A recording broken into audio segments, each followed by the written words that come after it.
Hello everyone, आप सभी का स्वागत है सुविधा ट्यूटोरियल में। तो ये पार्ट 2 है चैप्टर लाइट, जो कि क्लास 10 के लिए है। तो अगर आप लोगों ने अभी तक पार्ट 1 नहीं देखा है तो उससे जाके आप जल्दी से देख लें, उसका लिंक मैं डिस्क्रिप्शन में दे दूँगा। तो ये पार्ट 2 है और इसमें नंबर 1 टॉपिक मेरा आता है रिफ्रैक्शन ऑफ लाइट। तो what do you mean by refraction of light? तो the bending of light when they passes opaquely from one medium to another medium is called refraction of light। कहने का मतलब जब भी लाइट ट्रैवल करता है एक मीडियम से दूसरा मीडियम में, ठीक है, एक मीडियम से दूसरा मीडियम कहने का मतलब यहाँ पे जैसे मैंने दो एजम्पशन किया है कि एक मीडियम मेरा एयर मीडियम है, दूसरा है मेरा ग्लास मीडियम, ठीक है। तो ये जो एयर मीडियम है उसी को हम लोग रेयरर मीडियम कहते हैं और ये जो ग्लास है उसी को हम लोग डेंसर मीडियम कहते हैं। तो दोनों का मीडियम में बहुत ही ज़्यादा फ़र्क है। तो जब भी लाइट ट्रैवल करता है कोई एक मीडियम से दूसरा तरह का मीडियम में, तो वो हमेशा क्या करता है, बेंड करता है। ये जो लाइट है ये बेंड करता है। तो ये जो फिनोमेना है, the bending of light when traveling from one medium to another medium, this is known as refraction of light, ठीक है। तो अब यहाँ पे हम देखते हैं, जैसे कि यहाँ पे मैंने फिर से अजम्पशन करके रखा है, यहाँ पे एयर है, यहाँ पे ग्लास है, ये इंटरफेस है, ठीक है। और यहाँ पे जिस पॉइंट पे ये जो पॉइंट ऑफ कांटेक्ट है, इस पॉइंट से मैंने एक नॉर्मल ड्रॉ कर लिया है जो कि परपेंडिकुलर होगा इस सरफेस के साथ। ये इंसिडेंट रे है, ये रिफ्रैक्टेड रे है। तो ये जो है एंगल ऑफ इंसिडेंस बन जाएगा विथ नॉर्मल, एंड ये एंगल ऑफ रिफ्रैक्शन बन जाएगा विथ नॉर्मल, ठीक है। तो अब यहाँ पे दो टॉपिक आता है, when light goes from air to glass bend towards the normal. कहने का मतलब जब रेयरर मीडियम से डेंसर मीडियम की तरफ आता है तो हमेशा लाइट किधर बेंड करता है, टुवार्ड्स द नॉर्मल। ये ध्यान रखना है आपको कि जब एयर जो है वो रेयरर मीडियम है और जो ग्लास जो है वो डेंसर मीडियम है, ठीक है। तो जब भी लाइट बेंड करेगा, ठीक है, तो वो हमेशा किधर जाएगा, अगर एयर से ग्लास की तरफ हो रहा है तो नॉर्मल की तरफ बेंड करेगा। और वही अगर लाइट जो है ग्लास से मतलब डेंसर से लेकर रेयरर मीडियम जा रहा है तो उधर किधर बेंड करेगा, अवे फ्रॉम द नॉर्मल। ये नॉर्मल से दूर जाएगा और वो नॉर्मल के नज़दीक आएगा, ठीक है। अच्छा, ऑप्टिकली रेयरर मीडियम कहने का मतलब जो लाइट जो ट्रैवल करता है, अगर फास्ट, अगर रेयरर मीडियम में लाइट क्या करता है, फास्ट ट्रैवल करता है, और वही डेंसर मीडियम में क्या करता है, स्लो ट्रैवल करता है ड्यू टू रेसिस्टेंस, ठीक है। जो भी रेजिस्टेंस होता है लाइट के अकॉर्डिंग, तो उसके अकॉर्डिंग वो फास्ट ट्रैवल करता है रेयरर में और स्लो ट्रैवल करता है डेंसर में। ओके, नाउ इसका मेन रीज़न क्या होता है कि what is the cause of this refraction. तो the refraction of a light takes place because the speed of light changes when light goes from one medium to another medium. मतलब speed of light जो है अलग अलग medium के लिए अलग अलग रहेगा। तो जब भी एक मीडियम से दूसरा मीडियम में ट्रैवल कर रहा है लाइट, तो उसका स्पीड क्या होगा, डिफरेंट होगा, ठीक है। तो ये one of the most important reason है कि रिफ्रैक्शन क्यों होता है। इसलिए होता है क्योंकि स्पीड ऑफ जो लाइट है वो चेंज करता है एक मीडियम से दूसरा मीडियम में ट्रैवल करने वक्त। Okay okay, next topic is law of refraction, ठीक है। तो इसमें दो लॉ होते हैं, देख लेते हैं। The incident ray, the refracted ray and the normal to the surface separating the two media all lie in a same plane. कहने का मतलब यहाँ पे देखिए, incident ray, refracted ray and the normal all lie in a same plane, ठीक है। तो ये वाला फर्स्ट लॉ है जिसमें बोला जाता है कि जो भी इंसिडेंट रे है, रिफ्रैक्टेड रे है और साथ ही साथ जो नॉर्मल है, जो कि सेपरेट कर रहा है ये दोनों मीडियम को, ये मीडियम 1 और मीडियम 2 को, सारा लाई करता है सेम प्लेन पे, ठीक है, जो इंटरफेस है हम लोग का।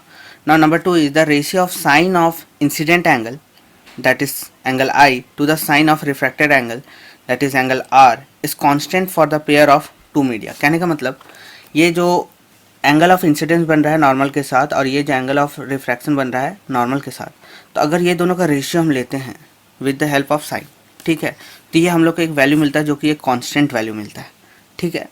तो इसी को हम लोग क्या कहते हैं, refractive index of a medium, जो कि कांस्टेंट है, ठीक है। तो the ratio of sine of incidence angle, that is angle I, and the sine of the refracted angle is constant for pair of two media, that is sine I by sine R is equal to constant. अब इसमें आ जाता है refractive index क्या होता है। अब जो refractive index है उसको हम लोग एन से डिनोट करते हैं, ठीक है।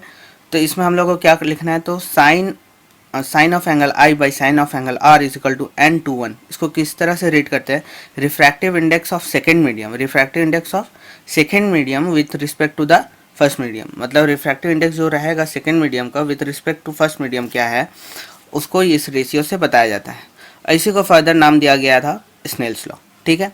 अब रिफ्रैक्टिव इंडेक्स एक्चुअल में अगर आपको डिफिनेशन लिखना रहेगा या फिर पूछा जाएगा क्या होता है तो आप सिंपली बता सकते हैं the speed of light in air या फिर vacuum divided by speed of light in any medium. अगर ये दोनों का रेशियो को अगर हम ले लेते हैं तो वो हम लोग को एक प्रॉपर रिफ्रैक्टिव इंडेक्स देता है जो कि एन से डिनोट करते हैं। स्पीड ऑफ लाइट को हम लोग सी से डिनोट करते हैं और स्पीड ऑफ एनी मीडियम को यहाँ पे भी से डिनोट करते हैं। तो we can write N is equal to C by V. तो refractive index is equal to the speed of light in air divided by speed of light in any medium. Now factors on which the refractive index of a medium depends, मतलब जो refractive index जो रहेगा medium को वो किस किस बात पे डिपेंड करता है। Number 1 is the nature of material of the medium, मतलब नेचर ऑफ मटेरियल क्या है उस मीडियम का। जैसे वहाँ पे हम लोगों ने एज्यूम किया था एयर और ग्लास, तो दोनों का अलग अलग नेचर है, ठीक है, तो उसके अकॉर्डिंग ये मेंटेन होता है। Number 2 is the density of a medium, जैसे सॉलिड लिक्विड गैस सबका अपना अपना अलग अलग डेंसिटी है, तो उस बात पे डिपेंड करता है कि मीडियम का डेंसिटी क्या है। नंबर 3 इज द कलर और the wavelength of a light, कौन सा यूज़ हो रहा है, ठीक है। जैसे वाइट लाइट जो है वो डिस्पर्स होता है 7 कलर्स में, तो अकॉर्डिंग टू दिस मतलब कौन सा कलर है, ठीक है, तो कलर पे भी डिपेंड करता है। और यहाँ पे एक नोट करने वाली बात ये है कि when light travel from one medium to another medium the speed of light and its wavelength change but frequency of a light remains the same. मतलब अभी तक हम लोगों ने यही देखा है कि जब भी लाइट ट्रैवल करता है एक मीडियम से दूसरे मीडियम में तो स्पीड ऑफ लाइट चेंज करता है। वही one of the most important reason था रिफ्रैक्शन ऑफ लाइट के लिए। तो उसमें क्या होता है, वेवलेंथ चेंज होता है, स्पीड ऑफ लाइट चेंज होता है, लेकिन जो फ्रीक्वेंसी है लाइट का वो हमेशा सेम रहता है। ये आपको ध्यान में रखना है। Now one of the most important topic is refraction through a glass slab, ठीक है। ग्लास स्लैब बहुत इंपॉर्टेंट टॉपिक है, ये कभी कभी एग्जाम में भी डायरेक्टली पूछा जाता है। तो यहाँ पर हम लोगों ने कुछ कंसिडर कर लिया है मीडियम 1 एंड मीडियम 2। तो medium 1 is air and medium 2 is glass. Now this is the incident ray when it bends, तो टुवार्ड्स द नॉर्मल हो जाएगा क्योंकि मीडियम यहाँ पे चेंज हुआ है। तो जहाँ पे पॉइंट ऑफ इंटरफेरेंस है यहाँ पे हम लोगों ने क्या किया, एक नॉर्मल बना दिया, that mean perpendicular line draw किया है। तो अगर हम मान लेते हैं कि अगर यहाँ पे ये वाला ग्लास नहीं रहता तो ये जो इंसिडेंट है वो सीधा डायरेक्टली निकल जाता, ठीक है, क्योंकि यहाँ पे ग्लास स्लैब है जिसके कारण क्या हो रहा है, बेंडिंग ऑफ लाइट हो रहा है टुवर्ड्स द नॉर्मल। तो यहाँ पे क्या हुआ, एक ओरिजिनल मान लेते हैं और एक जो एक्चुअल में हो रहा है, तो दोनों के बीच में कुछ शिफ्ट है and this shift is known as lateral shift या फिर लैटरल डिस्प्लेसमेंट भी कह सकते हैं। ओके, नाउ इसका जो थिकनेस है पूरा ग्लास स्लैब का जिसको हम लोगों ने टी एज्यूम किया है। अब यहाँ पे आफ्टर रिफ्रैक्शन, ठीक है, यहाँ पे रिफ्रैक्शन हुआ, फिर जब ग्लास से फिर वापस जब वो अपना बाहर मीडियम में आएगा तो यहाँ पे वो एक तरह का एंगल बनाएगा and that angle is known as the emergent angle, ठीक है। अगर आपको कोई भी डाउट होगा तो आप पूछ सकते हैं।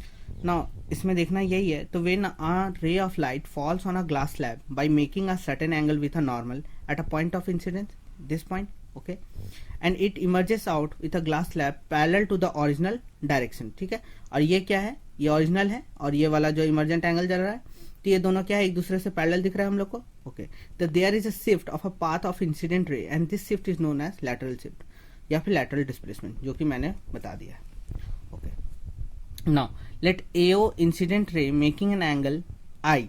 अब यहाँ पे देख लीजिए आप, एओ है, ठीक है, एओ क्या है, यहाँ पे इंसिडेंट रे मान लेते हैं, तो वो एंगल आई बना रहा है after reflection bend towards the normal, ठीक है, क्योंकि मीडियम चेंज हुआ तो अब बेंड टुवर्ड्स द नॉर्मल जाएगा जब एयर से ग्लास की तरफ जा रहा है। And O B makes angle R, ठीक है, यहाँ पे देख लीजिए आप, ओ बी जो है, यहाँ पे ओ छूट गया सॉरी, तो ओ बी जो है आपका कितना बना रहा है, यहाँ पे एंगल आर बना रहा है, ओके, और with normal n1 n1 dash. As per Snell's law क्या होता है, n21 is equal to angle sine of I by sine of R होता है। तो यहाँ पे हम लोग और क्या लिख सकते हैं, रिफ्रैक्टिव इंडेक्स जो है आपका, तो n12 ये n21 के लिए था, अब ये n12 के लिए भी हम लोग लिख सकते हैं sine of angle r1 by sine of emergent angle, okay. तो अगर हम लोग देखेंगे इसको ध्यान से तो we know that n2 is the inversely proportional to n12, ठीक है, इसको लिख सकते हैं, ये बढ़ेगा तो वो घटेगा और ये घटेगा तो ये बढ़ेगा, सिमिलरली उसी तरह का है। तो पुट 1 and 2 in 3, तो ये जो वैल्यू जो है इक्वेशन 1 और 2 को यहाँ पे हम लोगों ने पुट कर दिया, n21 को ये वाला उठा के यहाँ पे रख दिया है और ये वाला वैल्यू को इक्वेशन 2 को यहाँ पे रख दिया। After dividing and solving we get, तो sine of angle I by sine of angle r1 is equal to sine of e by sine of r1, that is angle i is equal to angle e, ठीक है। तो यहाँ पे हम लोग क्या prove हो गया, जो एंगल ऑफ इंसिडेंस है वो एंगल ऑफ इमर्जेंट के बराबर होता है।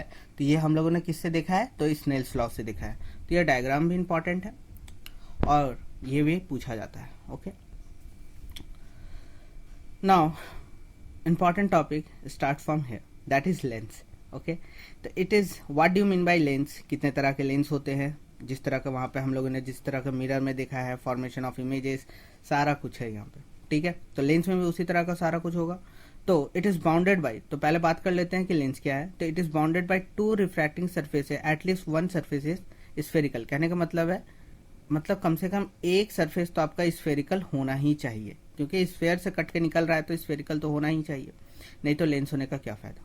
ठीक है, now number 2 is types of lenses. कितने तरह का होता है, तो मेनली दो ही तरह का होता है, that is convex lens and concave lens.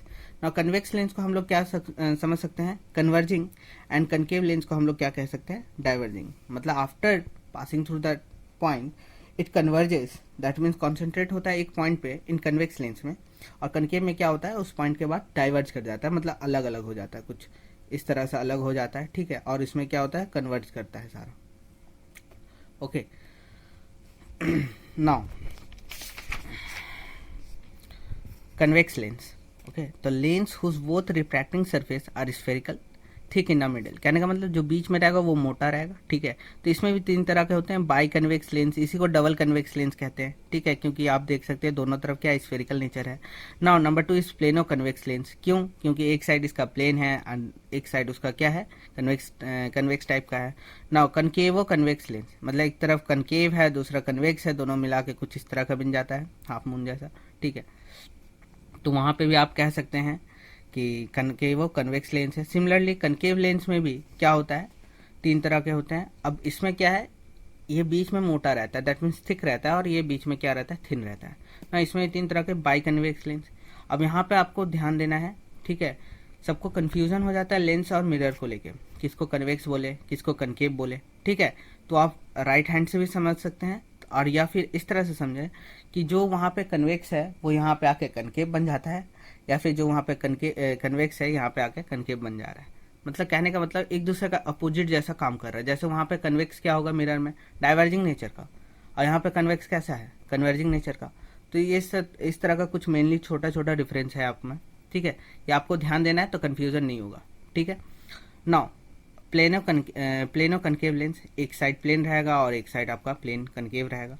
और कन्वेक्सो कनकेव लेंस मतलब एक साइड आपका कन्वेक्स साथ ही साथ कनकेव, दोनों को मिला के बनाया जाता है। और इसमें इंपॉर्टेंट टर्म हम लोग देख लेते हैं, बाकी सिमिलर है सारा मिरर की तरह, जो भी फोकस है आपका जो भी है। अब इसमें कुछ है, जैसे प्रिंसिपल एक्सिस क्या हो जाता है कि आप देख सकते हैं कि जो स्फेयर में जैसे होता है ना इंटरसेक्शन पॉइंट, जो दोनों में कॉमन हो रहा है। ठीक है, तो ये जो कॉमन हो रहा है तो यहाँ पे दो आपका सेंटर हो जाएगा। तो line joining C1 and C2 is known as principal axis of a lens. तो यहाँ पे देख लेते हैं, दो स्फेयर ले लिया और इसका सेंटर C1 है, इसका सेंटर C2 है, यहाँ से हम लोगों ने लेंस को निकाला है। तो ये दोनों जो सेंटर को जो लाइन ज्वाइन करता है उसी को हम लोग प्रिंसिपल एक्सिस कहते हैं in terms of a lens. Okay, now what is optical centre, a point in और outside a lens through which a ray of light passes undeviated called optical center। कहने का मतलब जो भी आपका ये वाला मान लेते हैं आपका कन्वेक्स है। ठीक है, और इसके बीच में एकदम बीच में क्या होगा, ऑप्टिकल सेंटर होगा। तो अब क्या बोला जाता है, जैसे वहाँ पे था, ठीक है, सेंटर था, तो यहाँ पे अगर कोई भी ऑप्टिकल सेंटर से पास हो रहा है तो वहाँ पे क्या होगा, अनडिविएटेड रहेगा। कहने का मतलब डायरेक्टली वहाँ से निकल जाएगा, कोई भी उसमें फ्लक्चुएशन या फिर किसी भी तरह का डाइवर्जन नहीं होगा उस रे ऑफ लाइट में। ओके, यहाँ पे आप देख सकते हैं कि मैंने दिखाया कि कन्वेक्स लेंस जो है वो कन्वर्जिंग है, और जो कनकेव लेंस है वो क्या है, डाइवर्जिंग नेचर का है। यहाँ पे देखिए एक पॉइंट पे किस तरह से आफ्टर रिफ्लेक्शन यहाँ पे फोकस पे सारा कंसंट्रेट हो गया है, तो this is known as convex lens and the concave lens is the, देखिए यहाँ पे पॉइंट पाया है, ये डाइवर्ज कर रहा है। ठीक है, तो ये इमेजिनरी लाइन हम लोग ड्रॉ कर लेते हैं कि यहाँ पे फोकस पे ये वाला मीट करना चाहिए एक्चुअल में। ओके, तो ये मेन डिफरेंस है। नाउ इसमें एक और इम्पॉर्टेंट टॉपिक है प्रिंसिपल फोकाई। तो अब बीम ऑफ अ लाइट, जैसे वहाँ प्रिंसिपल फोकस था, यहाँ पे फोकाई यूज कर रहे हैं। ठीक है, क्यों कर रहे हैं, क्योंकि दो दो फोकस हो जाएगा दोनों साइड के लिए, ये साइन कन्वर्शन में बताऊंगा। बीम ऑफ अ लाइट में fall on either side of a lens. A lens has two principal foci. They are denoted by f1 and f2। मतलब जो लेंस है उसके पास दो प्रिंसिपल फोकाई है, एक इस तरफ भी मान लग सकते हैं, इधर भी f1 एंड f2, और दोनों जो फोकल जो है आपका दोनों इक्वल डिस्टेंस पे है। ठीक है, फ्रॉम द ऑप्टिकल सेंटर, मतलब ये ऑप्टिकल सेंटर है, इधर से जितना फोकस ये डिस्टेंस में रहेगा, सिमिलरली इधर भी जितना फोकस है वो इक्वल डिस्टेंस में रहेगा, इसलिए इसको इक्वी डिस्टेंस कहते हैं। Therefore we can write as F1 is equal to F2। ठीक है, तो अगर आपको डाउट होगा कि लेंस और मिरर में कन्फ्यूजन हो रहा है तो आप पूछ सकते हैं। और अगर ये वीडियो आपको पसंद आएगा तो आप इसे लाइक शेयर और सब्सक्राइब कर दें चैनल को। Thank you.